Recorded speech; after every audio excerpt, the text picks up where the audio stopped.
नक्कीच उद्धव साहेबांनी जो माझ्यावरती विश्वास दाखवला या उत्तर पश्चिम लोकसभा मतदारसंघाअंतर्गत तिकीट देऊन त्याच्याबद्दल मी त्यांचे या चॅनलच्याद्वारे आभार व्यक्त करतो आणि जी जबाबदारी उद्धवजींनी मला दिलेली आहे ती अत्यंत यशस्वीपणे मी पार पाडीन याचा मला आत्मविश्वास आहे।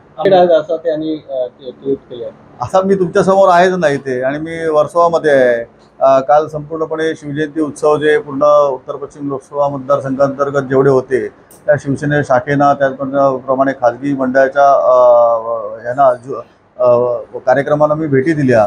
असं काही वॉन्टेड वगैरे नाही। मी 1.5 दिवस नव्हतो, मी गावाला माझं जे देवाचं जे दर्शन आहे ते घेण्यासाठी गेलो होतो आणि तिथून रत्नागिरीची एक जबाबदारी माझ्याकडे होती पक्षाच्या प्रचाराची, त्या पद्धतीने तिकडे गेलो होतो आणि मी काल संध्याकाळी मुंबईत आलो आणि कालपासून आत्तापर्यंत मी फिरतोय। आज सकाळपासून 7 वाजल्यापासून फिरतोय।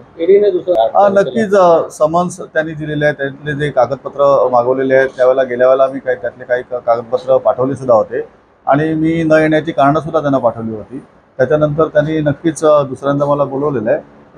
मी काही त्याच्यामध्ये टाळत नाही आहे, परंतु माझी जी दुसरी पण जबाबदारी जी आहे जी पक्षाने दिलेली आहे त्याला मी प्रथमता दिलेली आहे आणि त्या दृष्टीने मी त्यांच्यापर्यंत पोहोचणार आहे।